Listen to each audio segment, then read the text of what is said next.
se o artista é jovem, na vida dos jovens.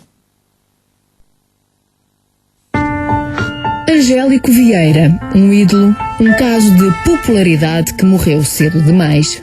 Ator e cantor, começou a trilhar a sua carreira na série juvenil Morangos com Açúcar, um sucesso que foi para além dos ecrãs com a banda Desert, detentora de 23 discos de platina e mais de 200 de concertos de norte a sul do país. A extinta boys band arrastou milhares de fãs que se mantiveram fiéis a Angélico, acompanhando-o na sua carreira a solo. Na música e no panorama televisivo, Angélico Vieira acumulava sucessos, tornou-se num ídolo da sua geração e preparava-se para lançar um tema do seu próximo álbum. Tudo acabou na trágica madrugada de 25 de junho. Um grave acidente de automóvel deixou o artista entre a vida e a morte. E foram dias penosos, mas de esperança, vividos pelos familiares, amigos e centenas de fãs. Angélico não resistiu aos ferimentos e acabou por morrer. A cerimónia fúnebre foi marcada pela emoção e uma forte presença humana. Foram milhares os que quiseram prestar uma última homenagem.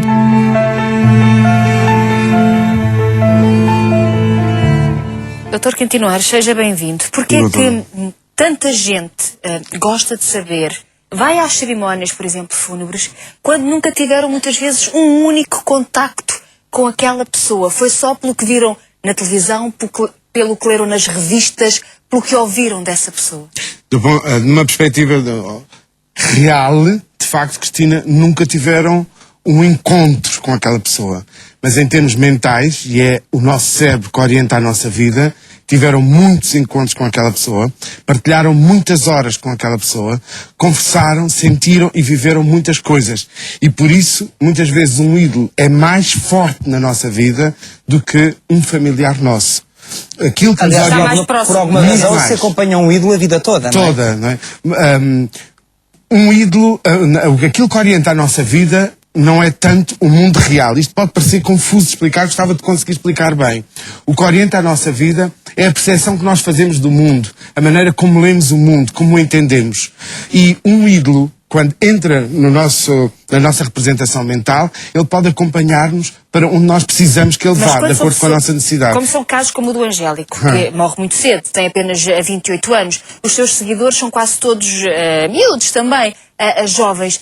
É mais difícil de explicar a esses fãs, a esses seguidores, que aos 28 anos se pode ir embora? Porque não, assim, Cristina, porque também não é só que aos 28 anos o Angélico foi embora. É aos 28 anos, ou neste momento, cada um dos fãs perdeu o Angélico. E isto é que é mais difícil ainda de conseguir enfrentar, de conseguir lidar. É perdermos no momento em que havia muita expectativa. Quer dizer, ninguém está à espera, nenhum dos fãs do Angélico estava à espera, neste momento, assim, tão de repente, o perder. E agora há necessidade. E é isso que assusta, é isso que faz sofrer, é isso que provoca angústia. É necessário reorganizar interiormente a vida para continuar a viver sem o Angélico. Porque, de facto, eu queria passar isto lá para casa. Do ponto de vista psicológico, o Angélico existia mesmo na vida de todas estas pessoas. Tal como existia Carlos Paião. E porquê é que eu chamo Carlos Paião? Porque também morreu, vítima de um acidente de aviação, com uma outra idade, e também foi um choque no país. Estou a recordar Carlos Paião porque aqui já há pessoas que dizem o mesmo. Eu sofri horrores quando morreu Carlos Paião. É claro, porque isso também tem a ver com o tipo de morte, porque, por exemplo, quando uma pessoa está doente e se prevê que o desfecho seja a morte, há uma preparação, não é? Eu acho que é aparente, eu acho que é é uma ilusão termos essa ideia de que o facto, uma morte tipo a do Angélico ou uma morte tipo a do Carlos Paião nos choca mais. Porque preparados para alguém que gostamos muito morrer, nós nunca estamos, não é? O facto destas duas mortes serem dessa maneira é que... a recordar agora que foi todo um processo doloroso de cancro, não é? E as pessoas foram percebendo com o correr do tempo que poderia haver aquele desfecho, e o que é certo é que depois houve uma comoção. Agora é assim. Uma comoção generalizada. Mas essa comoção generalizada também tem muito a ver com as notícias que todos os dias são vinculadas pela televisão, pelas revistas e pelos jornais. Porque, por exemplo, neste acidente com o Angélico, morreu um jovem, está uma jovem, não sei se entretanto já houve algum desfecho, mas está uma jovem em risco de vida e, contudo, a notícia é a figura pública, não é? Acaba por ser o Angélico, não é? Exatamente. Porque, no fundo, pergunta-se muito... qual é o papel dos órgãos de comunicação social no momento em que uma coisa destas acontece? O papel dos órgãos de comunicação social é noticiar. é dizer exatamente aos leitores, aos seus leitores, o que é que se está a passar naquele momento. Ou seja, até é um bocadinho como os casamentos, é nos bons e nos maus momentos. É igual. E é figura pública para o bom e para o mau, não é? Exatamente. Porque há uma imprensa que também, assim como as figuras públicas se apoiam no vosso trabalho, também o vosso trabalho vive da figura pública. É uma relação quase cúmplice, no fundo.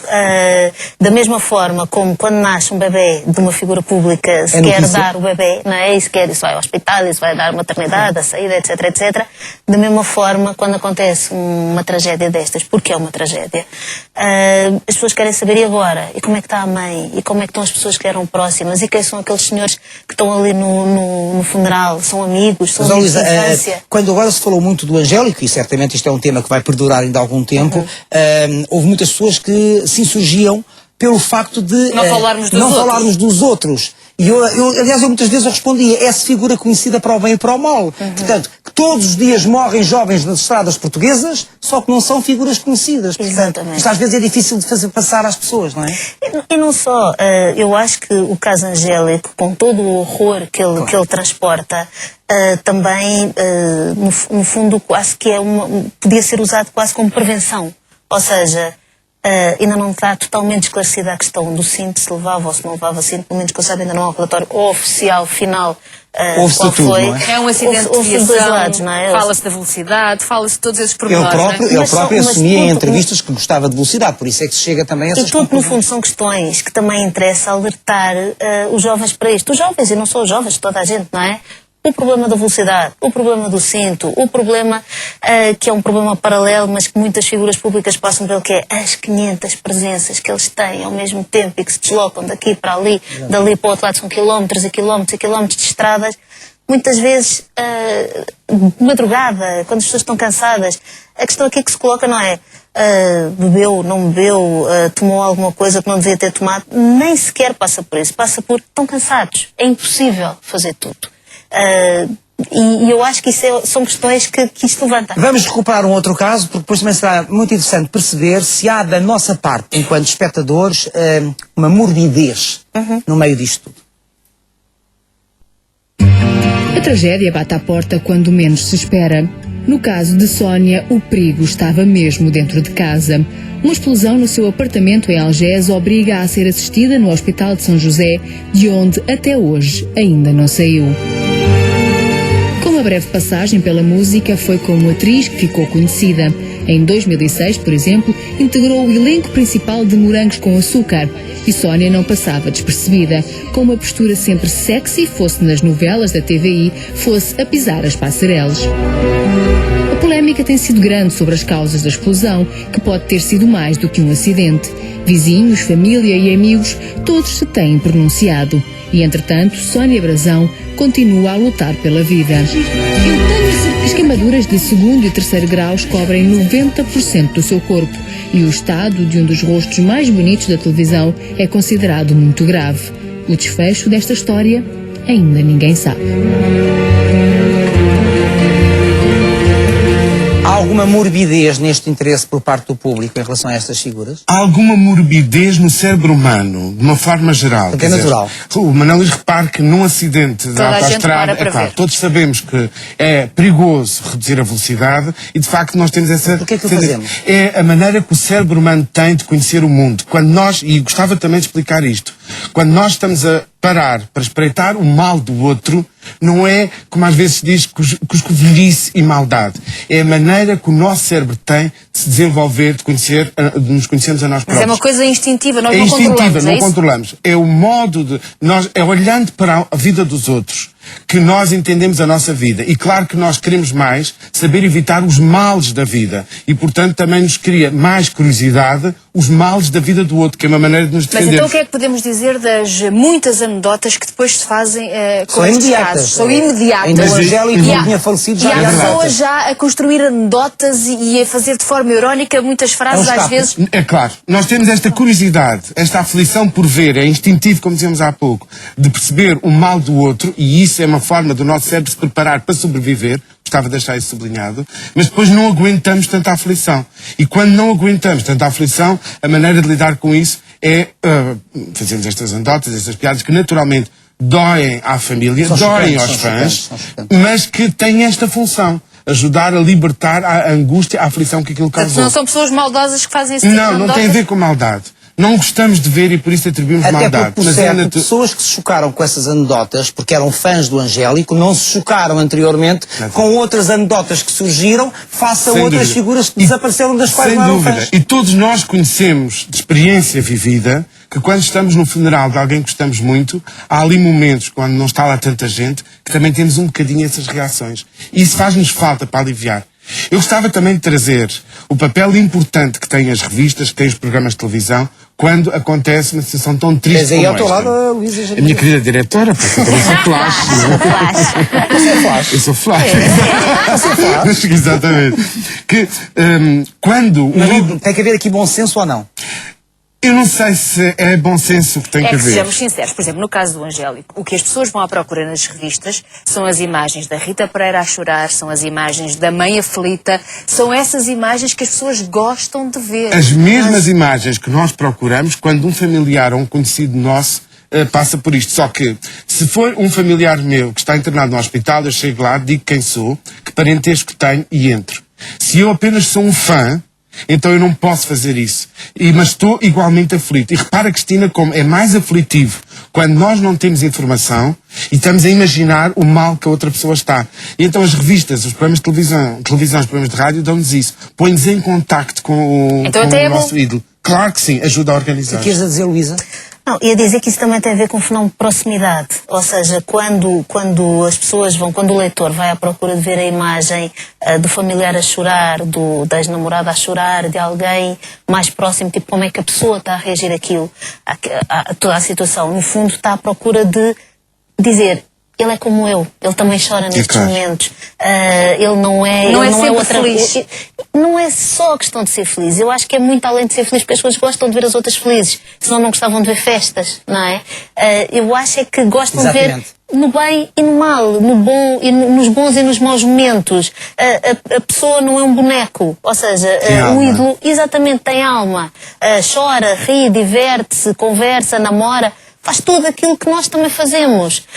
E isso é o fundamental, ou seja, é essa proximidade, as pessoas sentem-se mais próximos deles. E essa proximidade não tem a ver também com o facto, no caso do Angélico, de ser um jovem, continuo aqui a reforçar a palavra jovem, bem parecido, quase modelar, o bom filho, o jovem com talento, o jovem bonito, com um corpo musculado, portanto, o príncipe na cabeça de muita fã, por exemplo. O Angélico juntava o lado de ser um miúdo muito bonito. Muito simpático, muito boa onda. Com ser um miúdo com muito bom coração. Ou seja, ele era boa pessoa. Francamente, é quase perfeito. E isso foi uma coisa muito interessante de perceber, porque era um fenómeno de miúdas, não é? De fãs, de jovens, etc. Mas depois também era um fenómeno das suas mães, das suas tias, dos seus pais. É o filho que se quer, toda a gente quer, o namorado que se quer, é o filho, é tudo junto, não é? E isso foi muito bom. Enquanto figura pública, enquanto a figura que ele era, até porque ele trazia uma luz diferente às coisas. E assim, foi uma tragédia. Nós fazemos aqui uma pausa de 4 minutos e daqui a pouco voltamos, até para recordar um outro jovem que também partiu cedo demais, Francisco Adam. As vidas das figuras públicas vão para além das suas. Com a imprensa como montra, o grande público acompanha cada passo dos famosos. Vidas aparentemente perfeitas, mas que não escapam à tragédia.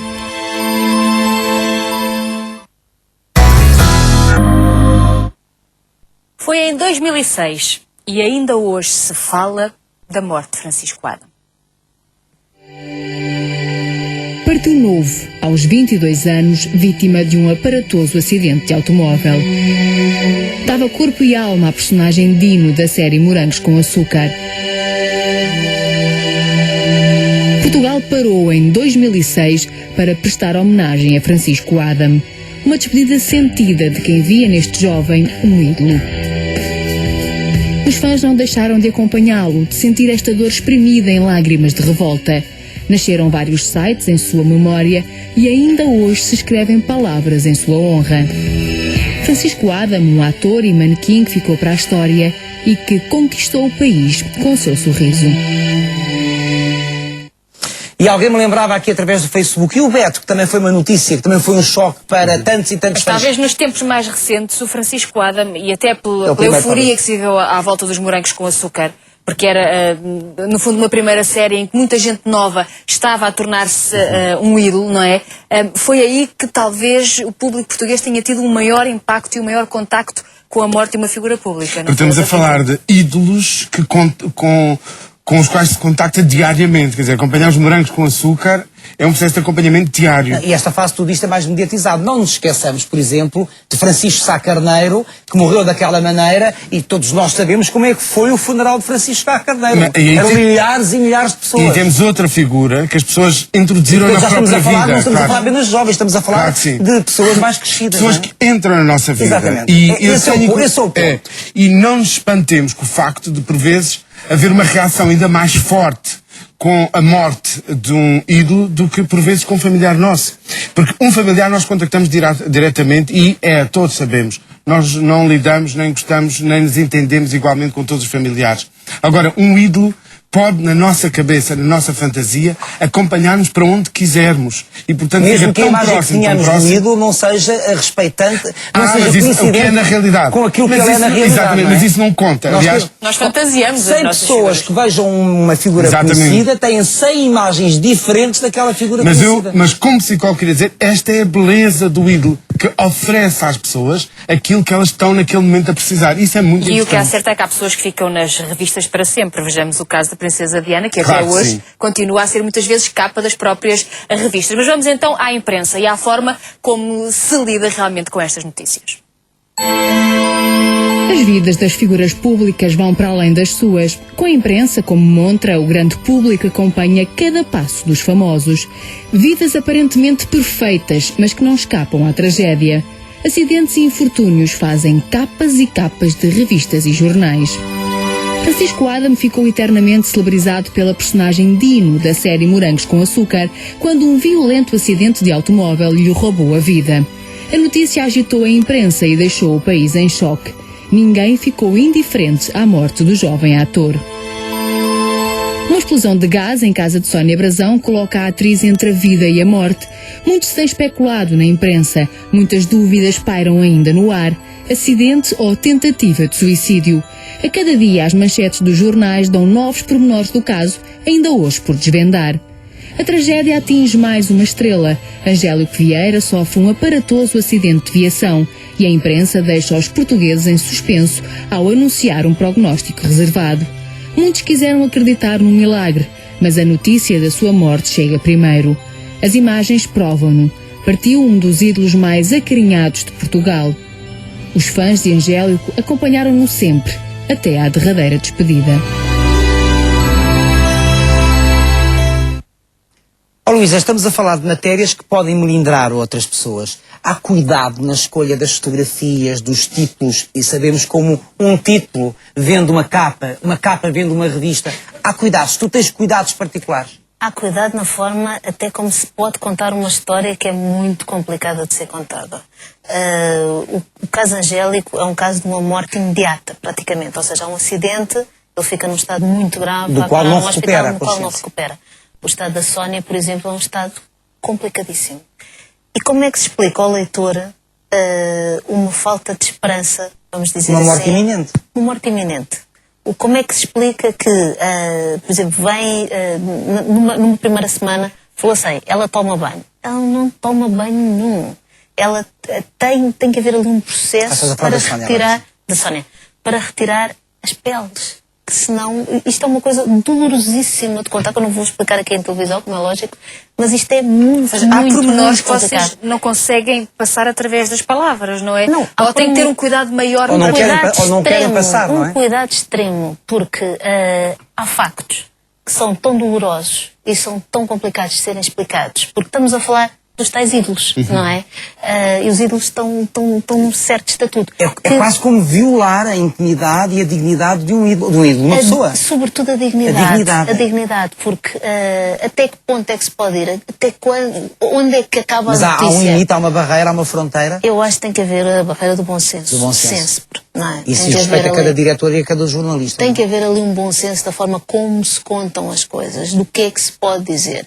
Quando está atribuída uma situação clínica, porque estamos a falar de situações clínicas, sobretudo, é muito complicado ver até onde é que começa uma coisa e acaba a outra. Como no caso da Sónia, é muito complicado gerir tudo aquilo que foi saindo do ser ou não uma tentativa de suicídio ou de ser um acidente, não é? Porque não há, até hoje, provas de nada, de que tenha sido uma tentativa ou um acidente. A própria polícia ainda não conseguiu falar com ela. Só ela saberá. Portanto, só ela saberá isso. Há respostas que estão por dar. Portanto, isso aí, voltamos à questão da dignidade. Até que não se pode especular, não se pode, tem que se dar simplesmente factos, e mesmo esses factos têm que ser muito bem geridos. Mas como é que se gera isso? Como é que uma diretora de uma revista gera isso quando sabe que o mais importante é, por exemplo, a capa que se exibe no momento em que sai para uma banca a revista? Com muita dificuldade, diga-se de passagem. Ou seja, uma coisa, a capa no fundo tem que refletir a realidade. A capa não pode ser especulativa, Pois, a capa tem que ser real. Sou pena de dar asneira e de cair no descrédito, não é? Portanto, nós temos que saber até onde é que se pode chegar, o que é que se pode dizer, para que as coisas, enfim, corram. Ora bem, Luísa Gil Dias foi hoje nossa convidada e eu sugiro sinceramente a leitura deste livro. A Luísa acaba de lançar um romance, Preciso de Ti. É uma surpresa. Não é surpresa o facto de ela escrever bem, porque vê-se na revista TV Guia, nos seus editoriais, que ela escreve muito bem, e também na revista Flash. Mas é uma surpresa enquanto romancista. Esfera dos Livros é o nome da editora e esta é uma sugestão de leitura para as suas férias, mesmo que não saia de casa, porque pode viajar através de um bom livro. Preciso de Ti, olha, nós precisamos de si também todos os dias. Da autoria de Luísa Gil Dias. Até amanhã, muito obrigado. Até amanhã, Parabéns, Luísa. obrigada. É uma surpresa esta. Muito obrigado, doutor.